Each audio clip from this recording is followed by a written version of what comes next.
Mis hermanos, muy buenos días. Espero que la pasen bien allá en su casita con toda su familia. Les saludo desde este lugar, confiando en el Señor por la vida de todos ustedes. Gracias a Dios hemos llegado ya a esta fecha del día domingo 19 de julio de 2020. Hermanos, el título de este sermón es el siguiente: nuestro conocimiento de Cristo junto con nuestro comportamiento. Una vez más, nuestro conocimiento de Cristo junto con nuestro comportamiento.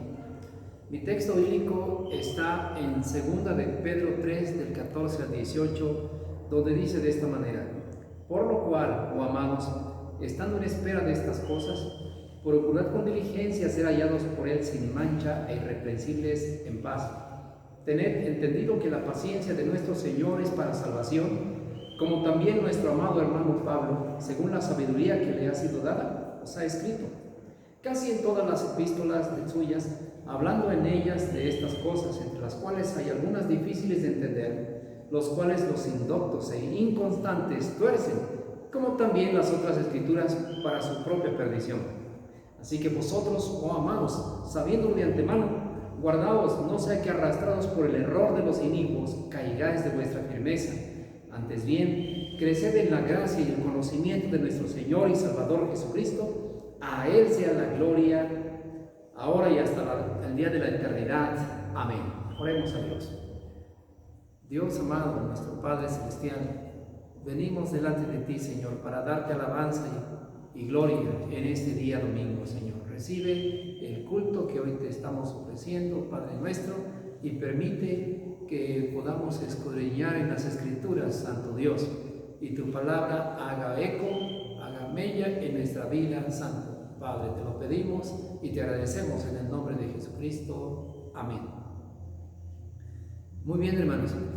El apóstol Pedro escribe esta segunda carta a aquellos hermanos de su tiempo que habían alcanzado una fe igualmente gloriosa que la de él y de la de los cristianos de todos los lados y de todos los tiempos.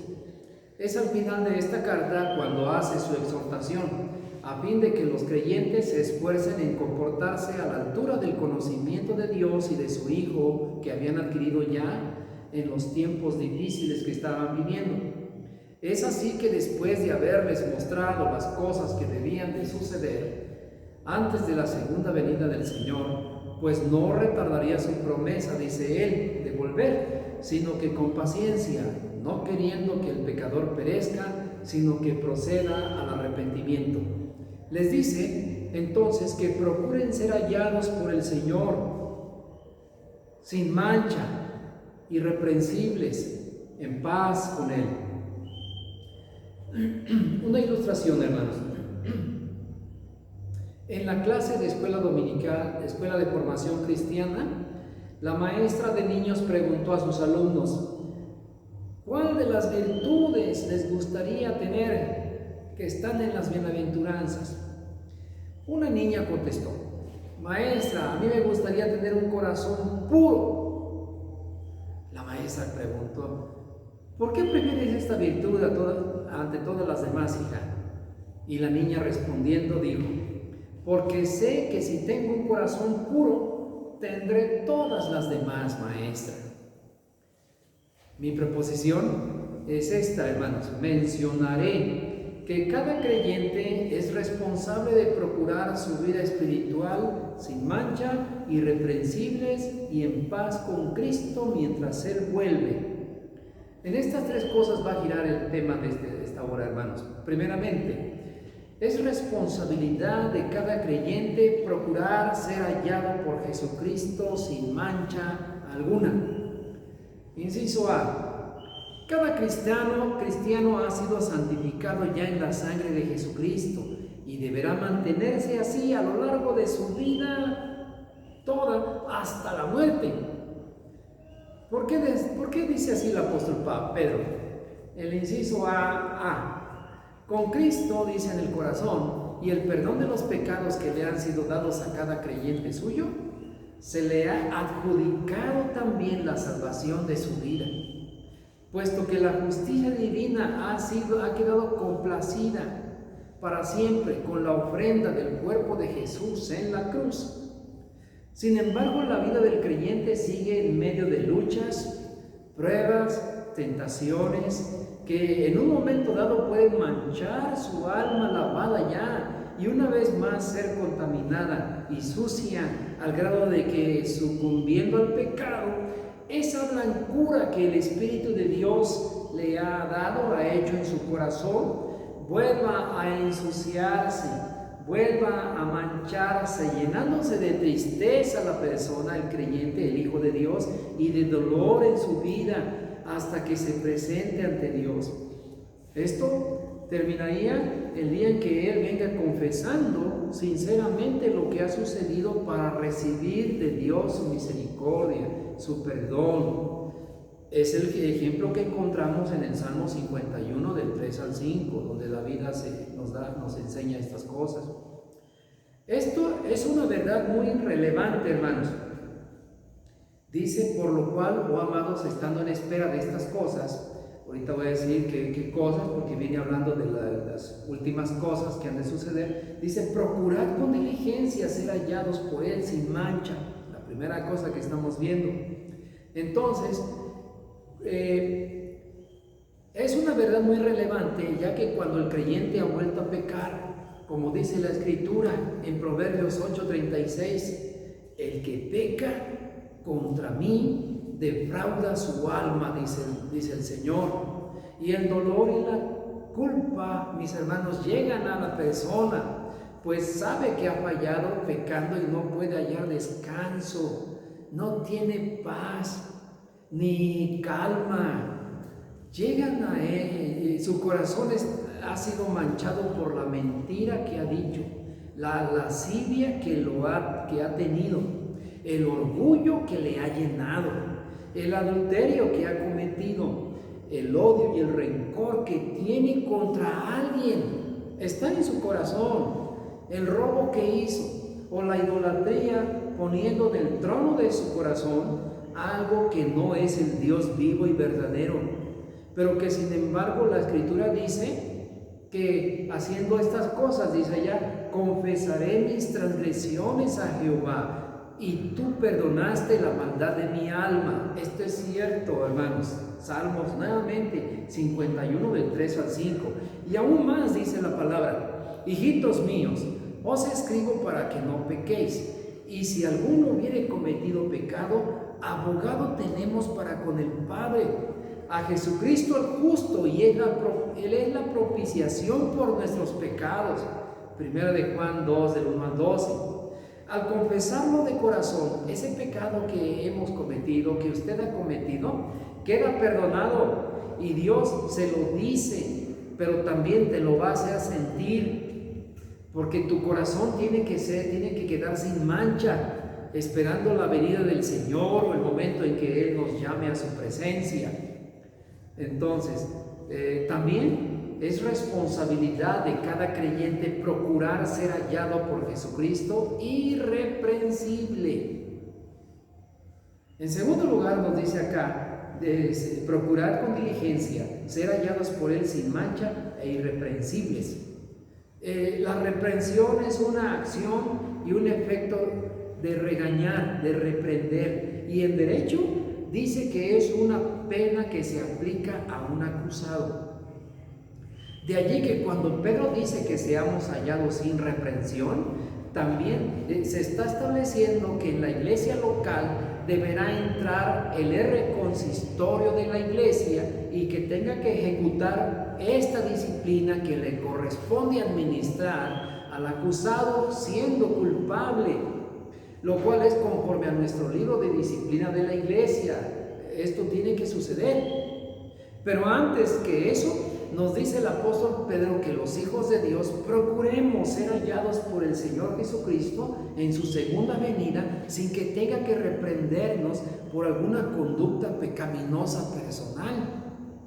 De modo que es necesario que en las luchas y en las pruebas, en las tentaciones, nos sostengamos con paciencia, porque el hecho de que Jesús no ha venido no ha sido por incumplimiento de la promesa suya de que vendría ya, sino que Él dice allí, no retarda su promesa, no queriendo que ninguno perezca, sino que es paciente para que procedan al arrepentimiento. Por eso el Señor Jesús no ha llegado, porque todos los creyentes hemos de proceder de esta manera, arrepentimiento. Martín Lutero decía ya, en realidad para el cristiano todos los días son de arrepentimiento, todos los días tiene que arrepentirse de todo lo que ha hecho diariamente, cada cosa en su día. La misma enseñanza la encontramos con el apóstol Pablo, quien dice, de quien Pedro dice así, casi en todas sus epístolas, dice, hablando de ellas, de estas cosas, entre las cuales algunas difíciles de entender, las cuales los indoctos e inconstantes tuercen, como también las otras escrituras para su propia perdición. Hablando en este caso de las cosas difíciles que es un poco difícil de entender, sin embargo están allí, y que hay gente, hay personas indoctas que no conocen pues, y entonces se van por otro lado en su interpretación de estas cosas y son para su perdición. Esas otras escrituras no son otras más que el Antiguo Testamento y el Nuevo Testamento. Pero es claro entonces que el apóstol Pedro dice que Dios nos quiere irreprensibles ante todo en la vida, haciendo caso omiso de enseñanzas falsas acerca de Cristo y de la vida eterna, que están dadas por un número que también son de falsos maestros del Evangelio. Hay quienes a quienes hay que detectar y hacerlos a un lado antes de que aparten a los cristianos de la fe verdadera en el Señor. Dice el Señor allá, permanecer en Él, dice primera de Juan 2:28, para que cuando se manifieste tengamos confianza, para que en su venida no nos alejemos del Señor Jesús avergonzados por lo que haya habido. Hermanos, y dado que la enseñanza que recibamos ocupará un lugar predominante en la conducta que tendremos, entonces dice Pedro que no nos dejemos arrastrar por el error de los inicuos y caigamos en nuestra firmeza espiritual y educativa. Un ejemplo, por ejemplo, si nosotros creyéramos en la poligamia, porque digamos que está en la Escritura, ¿qué creen que anduviéramos haciendo? También nosotros seríamos polígamos. ¿Y por qué? Y no sin ningún temor, porque estamos diciendo que está en las Escrituras, entonces sería una enseñanza allí. Entonces, de acuerdo a la enseñanza que estemos recibiendo, es así como nos vamos a comportar. Por eso es importante que Pedro está diciendo que no le haga caso uno a los falsos maestros que han entrado en la iglesia para destruir, porque es para su propia perdición de ellos y también de la iglesia que los esté aceptando. Son los indoctos y los inconstantes que tuercen las Escrituras para su propia perdición.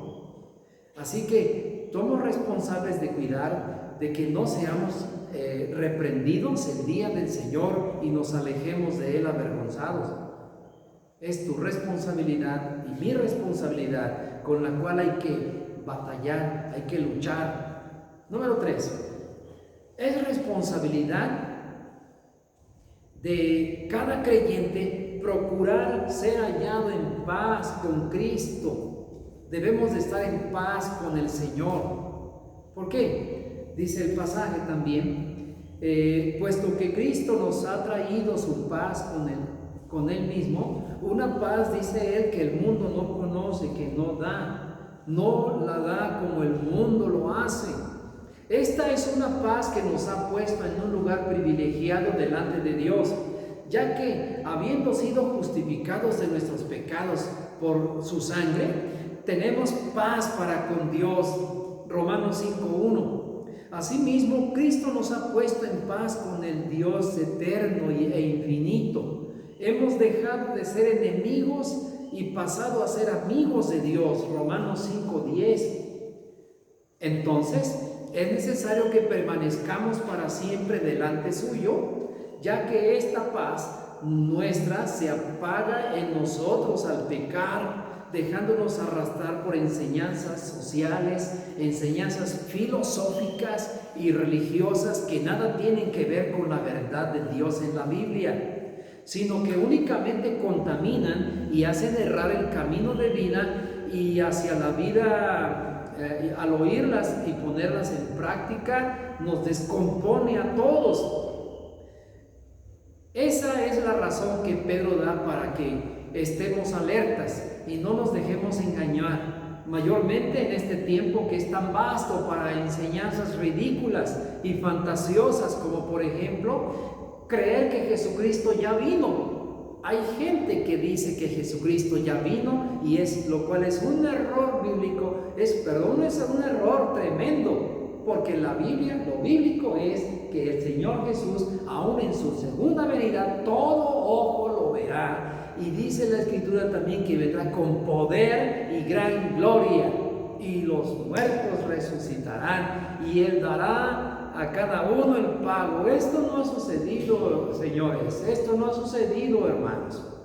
Por eso es un error y no debemos dejar que nos engañen acerca de estas cosas.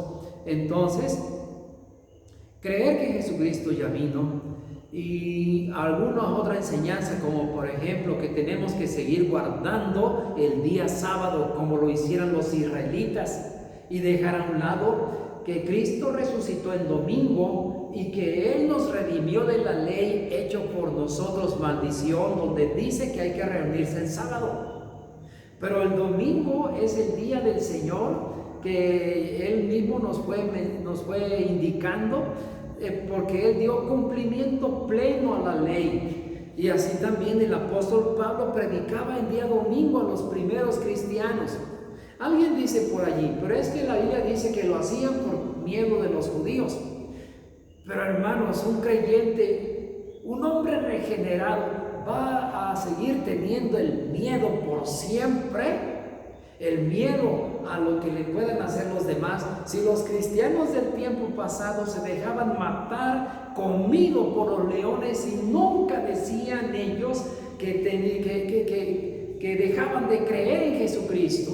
Cuando los césares y los hombres de aquel tiempo les decían: si tú no dejas de creer en Jesucristo, te vamos a meter a los leones, y si tú no crees, te vamos a quemar vivo. Y ninguno de ellos dijo que se retractaba de creer. Si había gente tan valerosa en aquel tiempo, ¿por qué ahora podemos creer que ellos empezaron a reunir en domingo por tener miedo?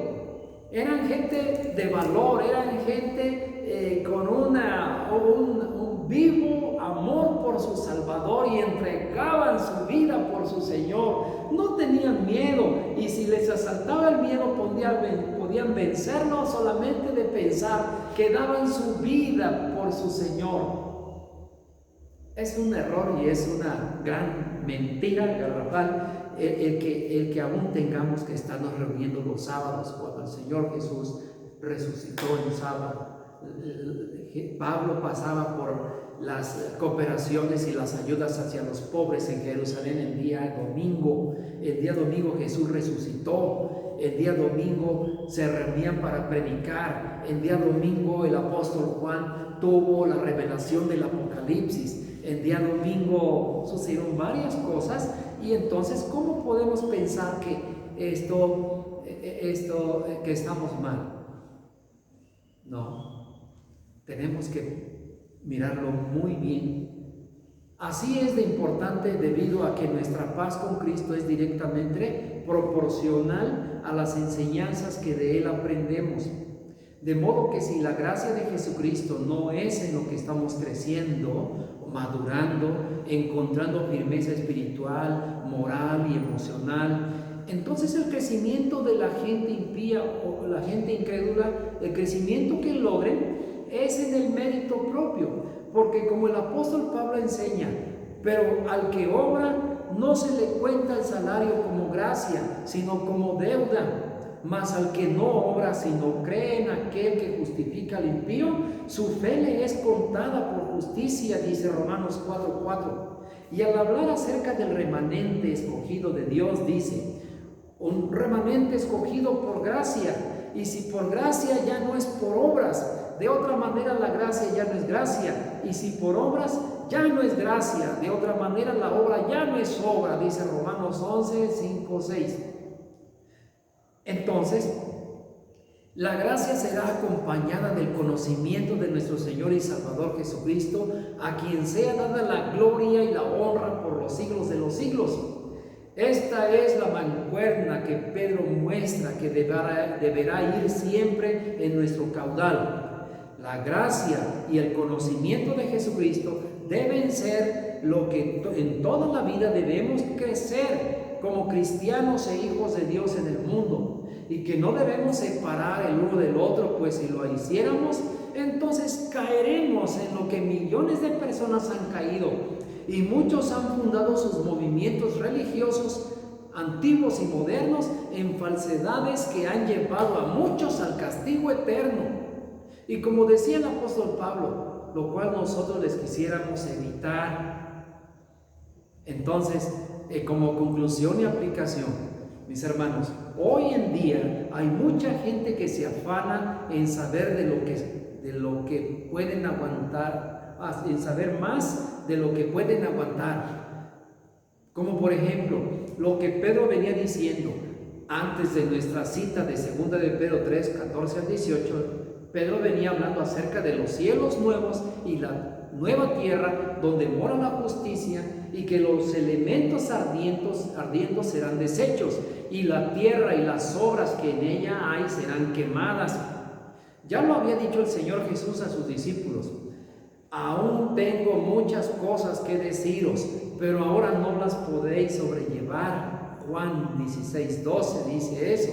Y entonces eso hace que se cumpla la escritura, donde enseña que la gente, teniendo comezón de oír, se amontonarán maestros conforme a sus propias concupiscencias, y apartarán de la verdad el oído de las personas, y entonces esas personas se volverán a las fábulas, a los cuentos, a las supersticiones. Según de Timoteo 4, del 3-4 nos enseña esto. Pero oír y saber estas cosas sin haber sido primero convertido, llevan a uno a ser religioso solamente y poner toda su confianza y su fe y su apego a los ritos religiosos, a los reglamentos impuestos por las religiones, a la que asisten. Pero eso es todo. Hay gente que se educa en una religión, hay gente que por seguir los reglamentos impuestos por los ritos religiosos se educa, llega a ser hasta mejor que los cristianos, muy fina, muy educada, no habla mal, no se emborracha, no se droga, es más, hasta promueve el moralismo y el humanismo. Sin embargo, no son convertidos al Evangelio. Sin embargo, no son regenerados en su corazón. Sin embargo, el Espíritu de Dios no trabaja en sus vidas. Cuando se les habla verdaderamente de la Biblia como tiene que ser, no la creen y la rechazan. Dicen que estamos mal y no aceptan lo que está proclamando la Escritura de libro tras libro hasta el final. ¿Y qué pasa con ellos? Terminan su vida confiando en ello, cuando la Biblia dice que de todos modos se condenarán porque no han fundado su fe en la enseñanza de la palabra bendita de Dios.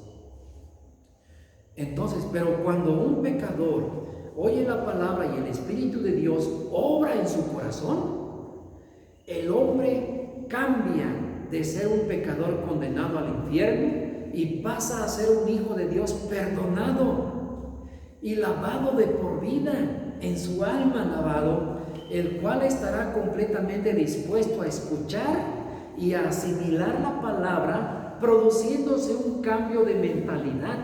un cambio de carácter y de temperamento, un cambio de sentimientos y conducta delante de Dios y delante de todas las personas, escuchando y poniendo en práctica lo oído del mensaje poderoso del Evangelio.